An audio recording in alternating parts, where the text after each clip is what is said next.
In this episode, I'm delighted to bring you an interview with Tim Parisi, Incident Response Director at CrowdStrike, a recognized security company that delivers incident response, technical assessments, training, and advisory services that help organizations prepare to defend against advanced threats, respond to widespread attacks, and enhance cybersecurity practices and controls. Tim and I talk about the significant cybersecurity threats to nonprofits large and small, and provide some tools and best practices so that these nightmare scenarios don't keep nonprofit leaders awake at night.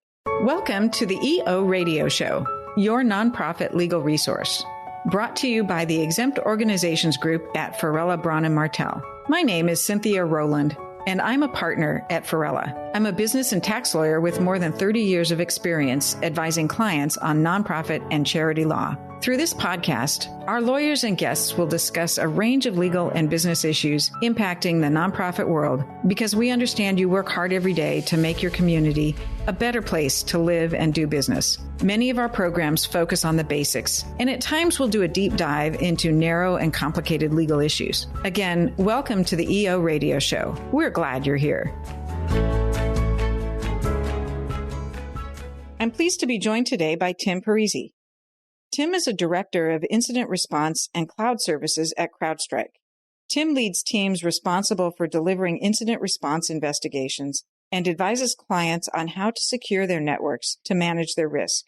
Prior to joining CrowdStrike, Tim worked at Mandiant, where he led incident response investigations, red-blue team exercises, and compromise assessments for small and large organizations.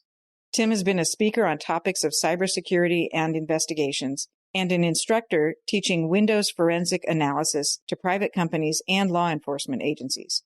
Tim has published threat research blogs at both Mandiant and CrowdStrike pertaining to cyber investigations and forensic analysis. Thanks for joining me, Tim. This is such a hot topic. It's really, really great to be able to get some of your time today.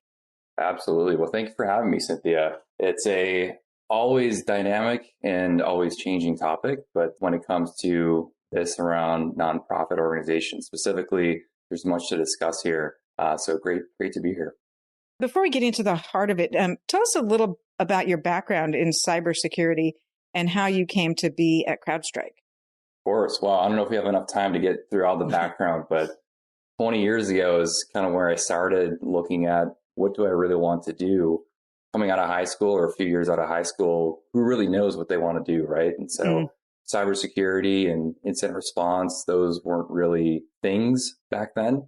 So it was a little difficult. And then I was really curiosity and intrigue got the best of me. And I was talking to a few people and understanding where I could apply the skills that I did have at the time, which was really web development and just general computer knowledge. And at that time, there started to be a need for those skills to be leveraged in law enforcement, really around like local law enforcement, some federal law enforcement, state agencies, around those computer crimes. And that's what really got me intrigued and curious. And I found a couple of schools where I grew up that had those similar programs that could prepare me for when I graduated. And I followed that path for a few years, and it led me to relocate Washington, D.C., get a little closer to the federal government where I could apply those skills. And next thing I knew, I was stumbling upon a company called Mandiant that was new at the time, around 2006, 2007. And around that time, there was a large breach known as the TJX breach around TJ Maxx stores, I think Ross stores in Boston Market were some of the stores impacted there. And it was around payment card stealing information. And that was just a huge thing at the time. And it was just so interesting to me. And I really tried hard to get into that space. And so I eventually got a job at Mandiant, doing what I was always interested in doing. It was a great fit. And then a few years later, joining CrowdStrike and really never looking back, always trying to help organizations recover from these breaches, understanding what happened, really just helping them stay secure. Well, that's interesting. So yeah, as I think back over the last 20 years, the landscape for our security protocols on our desktops at home and now the cloud, I mean, it's just a whole different world now compared to 20 years ago. And there seem to be more tools, but let's start setting the stage for our audience, which is nonprofits. So who should be concerned about cybersecurity in today's day and age? Is there a profile of the type of nonprofit organization that is targeted and should be thinking about protecting itself? Well, typically it's the security person who's going to spew a little bit of fear, uncertainty, and doubt. But I promise we're going to end on a high note here. The short answer is every organization really should be concerned as it relates to nonprofits. That same principle applies. Concerned is also kind of a strong word, but at least be aware of certain threats to organizations and specifically your data. That's really the main target here, going after data, maybe manipulating data for some gains we'll talk about a little bit later in the podcast. And it would be irresponsible of me to say certain nonprofits are less at risk than others, but the long answer is that depending on the organization's prestige or influence, affiliations they may have, their mission, they can all contribute to what makes different nonprofits a little bit more targetable or interesting to adversaries. But there's really no easy button to identify which may be more of a target than others. That's why I say across the board, there really should be a level of concern or awareness out there. I have to compare things to the physical world. I know that I'm inviting somebody to break into my car if I leave a laptop on the passenger seat when I park at the train station in the morning and go to work for the day. Are cyber criminals or cyber AI, whatever the bad guys are there things that they look for?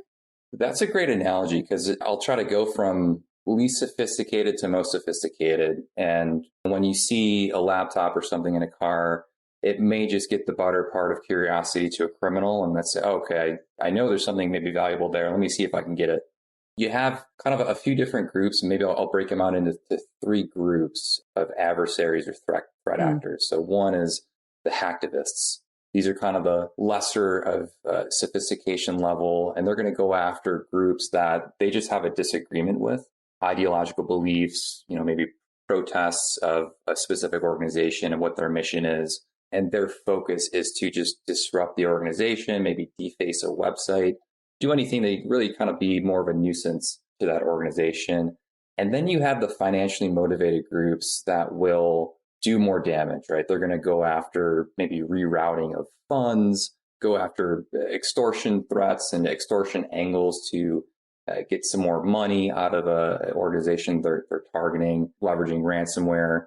And then you have the more nation statey kind of going after information groups that will go after sensitive communications, donor lists, amounts of donations, sensitive emails, things like that. And they're going to use that information for their own gain, maybe to disrupt the victim, but to use it kind of in a more maybe sophisticated way to help a government, to help another organization be more competitive.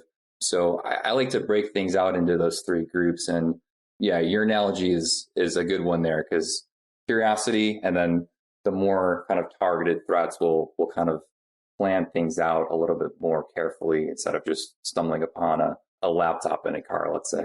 We all read about high profile organizations that are attacked in like these three categories. I love the way you broke it out that way. That's really helps me think through the different ways this could present itself. As we think about, we know high profile organizations get hit because we read about it. Are there more commonplace or incidents that are small enough that they're not notorious? We're not going to read about it in the paper and don't make the news.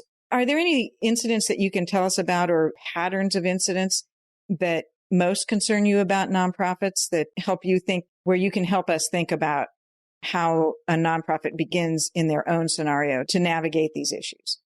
Sure. 99% of incidents will not make the news, I feel like. Some of them may get discussed in between their client pools, those in the know, but there's a lot that does not get discussed. But the silver lining there is the tactics that are used by these threat actors are very similar. And I'll discuss one here with regards to nonprofits specifically. So there was a case I'm thinking of in particular, but the pattern goes across both nonprofits and other organizations around what we call business email compromises, ultimately leading to manipulation of funds. In this case, it was a transfer of funds to a fraudulent organization. What happened was this group, or the threat actor, we'll call them the adversary, was doing reconnaissance like they do on the internet. A lot of times they'll leverage LinkedIn and try to understand who is a potential victim for them to target. what they're doing is leveraging a tactic called social engineering. So they're going to identify, okay, we know Cynthia works at this nonprofit. We see her profile on LinkedIn. Her role at this nonprofit is something we're interested in. So maybe she's in finance, or she handles transferring funds, or she has that role in that organization. So they're going to try to target you. And the first thing that they're going to try to do is maybe guess your email based on, first, last name at company.com. Or if they're able to find your phone number through different open source information, they'll pick up the phone and call you, right? So they'll start off with an email, let's say, and trying to coerce you to believe that they are part of your company. This is Joe from IT. Need you to log in and just verify your credentials. They'll follow up with that email and a phone call. Hey, just want to make sure you got my email. If you're able to log in for me right now, that'd be great. That portal they set up, just a fake login page. Once you enter your credentials in there, maybe a message may come up and say, thank you, everything looks good. You can discard this message. But what happens is the attacker gets your credentials, and then they're able to use it to authenticate to email. If the configuration's set where there's no multi-factor authentication, I'll talk about that probably later in the podcast. But along the lines where it's very easy, with just a username and password, you can access email, different applications in the organization to do all sorts of things. So in this particular case, email is accessed by the threat actor using those techniques I just talked about, social engineering. And what they did there was, because that particular victim's role had a lot of sensitive information in terms of donors and funds that should be transferred to different entities, they inserted themselves in a thread of the bank accounts and transferring these funds to a fraudulent entity. They're going as a legitimate email account because they already have their credentials, saying, oh, by the way, we need these funds to be rerouted to this account number. And it was a fraudulent account number. I think it was about $500,000, right? So a lot of these funds can be small, somewhat on the larger side. In this case, it's a very straightforward attack. It doesn't take a lot of sophistication. What the organization didn't do to protect themselves is have what I said earlier, multi-factor authentication. So instead of just having a username and password, they have something that they have, right? So they know their username and password, but they may have a certificate on their computer to also verify it's actually Cynthia logging in, or a special code that's tied to your phone that you can verify every time you're going to log into your email. So it makes sure that it's actually you checking in. This organization never had that set up, so it was just very easy for the threat actor to access email. So it was one thing that we pointed out to the organization to do to strengthen their posture, minimize their risk. In that particular case, fortunately, things happened a little bit slower than usual. They got most of their money back, but it's a threat that we see commonly for nonprofits. We see it very commonly across every organization. It's just a quick way for these adversaries to make money, really. So that's absolutely one way that we see. It's probably the most common type of attack we see for nonprofits. I hadn't mentioned this before when we talked, but ransomware, does that cross all industries, including nonprofits, or is that really just big companies where they can get huge payoff, or are small payoffs worth the effort for those actors? Ransomware is another thing that's kind of taken over as the most popular way of financial gain for these threat actors.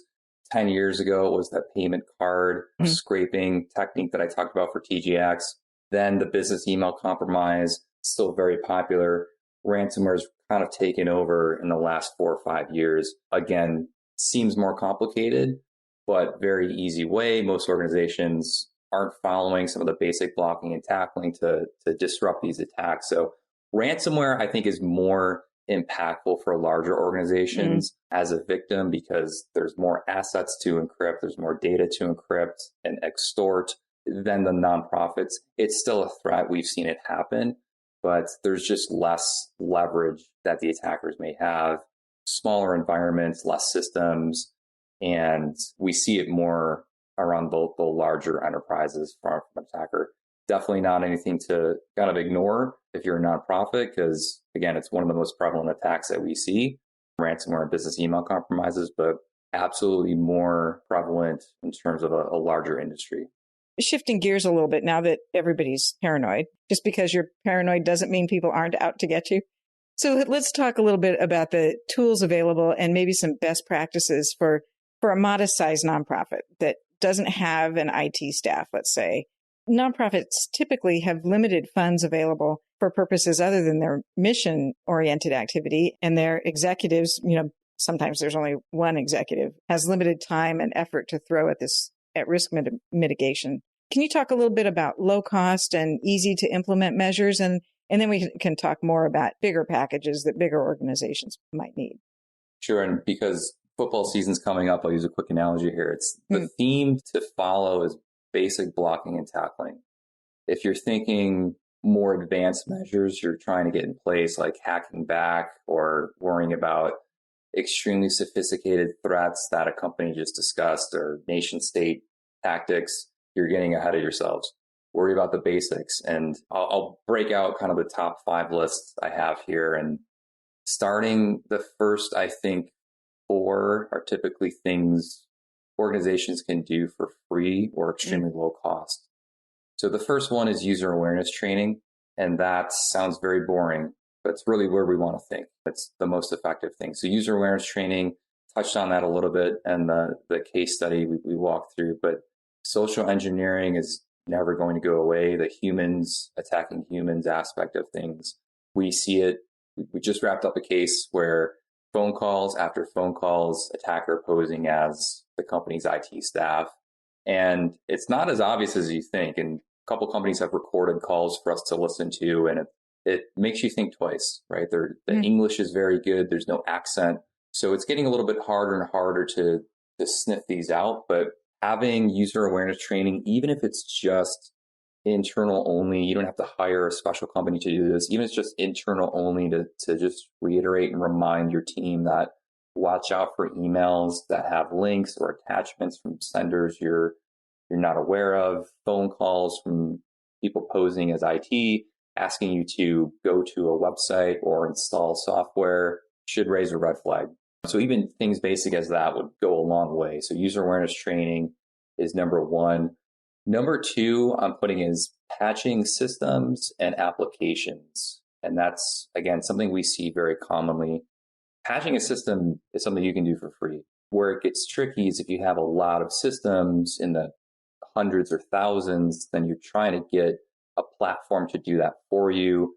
And those are not free. Some of them could be low cost, but if you have a small organization, there's no reason why you can't start, every monthly patch Tuesdays, every weekly Microsoft releases patches, make it a point to update those systems and applications that have some of these vulnerabilities, because the attackers will just look and see what's out there. Is there a proof of concept for a vulnerability that was released? And it's just an easier way for them to access an environment. It's just the homework is done for them. So they use that, gain access, and go on with their objectives. So patching would be number 2. Number 3, we talked about earlier, multi-factor authentication. Again, it's something very low cost. A lot of us are Office 365 subscribers, right? We use the Microsoft email platform, Office 365. If you leverage what's called Microsoft Authenticator, that is bundled in with that platform, and you can enforce multi-factor authentication for your users with that license that you have through Microsoft. So it's a quick way, fully embedded in the platform, adding security. Another software for multi-factor authentication is Duo. I think it's free under 10 users. After that, it's $3 a user. So it's relatively low cost to implement. And that's something you can implement for email, for VPN, when you're accessing systems from your home and different. If you have to access system to system, you can implement something like Duo as well. So multi-factor authentication would be number 3. Number 4 is getting into a little bit more of a little bit higher complexity here. But again, it's something you could do for free. A lot of us are Microsoft subscribers or leverage the Microsoft cloud. And if you do that, even just for email, there's something called conditional access policies. And that takes it a step further and says, hey, Cynthia typically logs in from California. I don't know where you're based out of, Cynthia, but I'm saying just for example, but in this case, she's logging in from the Netherlands. That's clearly not normal. conditional access policies can block that because it applies a little bit of logic there. And then same thing from an impossible travel scenario. We know you like to go to Europe on vacation, but if you just logged in to California maybe an hour ago and now you're logging in from Rome, it's a red flag. We're going to block that login from Rome. It's impossible that you're in those two places in such a short duration of time. So conditional access policies would go a long way, would have prevented or maybe disrupted a lot of breaches if organizations had that in place from what we see on the front line. So that will be number 4. Last but not least, number 5 is a general best practice rule every organization should follow and continue to upkeep. And it's called the principle of least privilege. So I'll use you as an example. Again, Cynthia is saying, you likely do not need administrator access or domain administrator access in your environment. That's reserved for system administrators, right? Folks that are doing those administrative type things, not your entire user base. And a lot of times we'll see organizations just hit the easy button and say, I'm giving everybody admin privileges because I don't want to hear them complain about I can't install a program or I can't do what I want. But it's really for a good reason, because once an attacker has gained access to your credentials and you're an admin, it just makes their job a lot easier. They don't have to try to escalate privileges or find an admin to compromise. They already have the keys to the kingdom to do whatever they want there. So implementing the principle of least privilege is something IT administrators can configure right within Active Directory in Microsoft. It's 99% of the companies use Active Directory. And it's really just reviewing accounts, making sure there's not too many privileges there. It's only folks with a need to know or that really need those privileges should have it. So hopefully those things will help your audience, and a lot of them can be done for free or for minimal cost. And again, basic blocking and tackling will go a very long way, will minimize your risk, and don't get caught up in the next vulnerability that's talked about or the next 0-day that's talked about or hacking back or any of those things. Focus on the basics and it's going to take you a long way. So that's really an organized way to think about this. I like those 5 basics. As I was listening to you talk, I was thinking about in my organizations that grow and, they may start out as just a small staff in a foundation. For whatever reason, they become very high profile. They end up with a lot of resources, big programs, a lot of employees. Can you talk a little bit about what's available to the kind of the next tier up, the nonprofits that have some real risks and need to know what services are available out there or products? And when one doesn't have an IT staff to solve these problems, I mean, maybe your answer is go hire an IT staff, but for the organizations that really need to start stepping it up for whatever reason, exposure, PR, money, what's out there? What's available? There are a combination of products or tools and services. And I really do think the combination of both is needed. We see it day in and day out, especially the larger you are, the more you really need both. And I'll touch on the product or the tooling side first. Tooling, we used to think, really 15, 20 years ago, you have antivirus in place, you have a firewall, you're good. It's just simply not the case right now. If it was the case, I would not be doing what I'm doing in incident response, because every organization we respond to has antivirus and a firewall. And antivirus is the classic signature-based, update your DAT files. They're always behind the threats these days because they're so dynamic. It's very modularized, meaning it's not just a specific signature for a piece of malware. It's always changing. So from the tooling side, and again, I'll use my company CrowdStrike as an example. It's very behavior-based. It looks at a variety of different things that are happening on the system to determine if activity is malicious or not, or suspicious or not.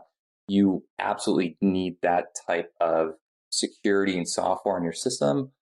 Otherwise, you're going to be talking to me, and when you're talking to me, you're having a bad day or bad week. So I think that's number one, is having that good foundation of tooling on your systems to at least detect threats in real time or near real time, and ideally detect and prevent threats with that tooling. And you can also augment that with humans making sure the software isn't being tampered with or failing, because nothing's really 100%. And that's something that something that we offer here is making sure the tool is doing its job. We have humans 24/7 watching what CrowdStrike Falcon sees. And for customers that do have that, I rarely interact with them. So that's from the tooling side. There's a lot of other tools, but from the endpoint, that is what's going to be attacked the most. So we see the most. That system, the endpoint, say, is always what the attackers are trying to access, and then move laterally from there. From the services side, it's similar to checking your, making sure we're healthy, right? We go to the doctor, get our annual physicals and your checkups, take your car in for service, preventative maintenance. Same thing with your networks and your data. So again, I'll use CrowdStrike as an example. We have services called tabletop exercises. Are you ready to respond to a breach? Is your organization set up for success if you do see suspicious activity and we get together with your teams and simulate a threat, simulate an incident? Or we do more of the health check side of things. If you have a cloud environment, if you're using Azure or AWS, which are very, very popular now to store your data or run applications, how are your platforms configured? Do you have best practices in place? If not, this is what we see that you have, and this is what you should do to correct it. And it's really a game changer, helps minimize their risk moving forward. Same thing from the system side. We have a compromise assessment offering, maturity assessment offering. So organizations should have that combination to, again, have that tooling software in place to prevent the systems from being compromised, but also leverage those services to make sure you're configured correctly, make sure you're set up for success in terms of minimizing your risk, right? Nothing's ever 100%, but the goal is to get it to where your risk is minimal. And if something does happen, you're able to respond and you have a system in place to limit that threat and prevent it from actually becoming a ransomware attack or losing money, a financial loss, like a BEC, anything like that. So the combination approach is what we always recommend, and it's usually what prevents organizations from talking to me more than one time. As I was thinking this through, I was like, well, I should ask him to talk about incident response, but I have a feeling that would end us on a negative note and might be worth an entire separate episode. But again, I think we've done enough to scare our audience. I know you have a blog. Can you tell the listeners how to find your blog and maybe any other resources that you can think of that would be really helpful? And we'll put these in the show notes too, but tell us how to find you and find your available information. Yeah, absolutely. So one thing I forgot to mention is that for smaller organizations, nonprofits, we are running a promotion right now, a special, if you will. So we're offering 90% off of our product I was talking about, Falcon, for organizations that have up to 100 devices. So instead of $60 per device, it's $6 per device. It's running until the end of July. So hopefully this airs before then. If not, I feel we're very competitive in that space, especially for smaller organizations. So we do have an email. We'll put it up in the notes, like you said, but it's trialspecialists@crowdstrike.com. If you're interested, shoot that email address a note saying that you're interested in the friends and family trial, and we'll get you set up with that Falcon package for your small organization there. In terms of the blog, I'll just give you the CrowdStrike blog, and it's crowdstrike.com/blog. But in there's various articles in terms of kind of the more cutting at the bleeding edge of what we're seeing on the front lines, new threats, new attacker tactics, things like that. And then more geared towards the chief information security officer or some of the executive staff. What can we do to minimize our risk? What are things you can do that will set you up for success, and services that we offer, just best practices? So we have a wide range of topics on the CrowdStrike blog, and I would encourage everybody to go there, take a read. It's broken out by category, and I think it's from the front line, so kind of more of what we see on a daily basis. There's threat research, more of kind of the bleeding edge vulnerabilities and exploits that we see, and then an executive presence blog that, again, goes through more of the high level of minimizing risk. Well, Tim, thank you so much. This has been really great. I really appreciate you taking the time to be here with us today. Thank you, Cynthia. It's a pleasure to be here, and I'm happy to talk to you more than once, because I know we're not in incident response. So thanks again, and my pleasure. So that's all for this episode. I'm Cynthia Rowland, and you've been listening to EO Radio Show, your nonprofit legal resource, brought to you by the Exempt Organizations Group at Farella, Braun & Martel. If you have suggestions for topics you would like for us to discuss, please email us at eoradioshow@fbm.com. That's eoradioshow@fbm.com. Until next time, make a difference.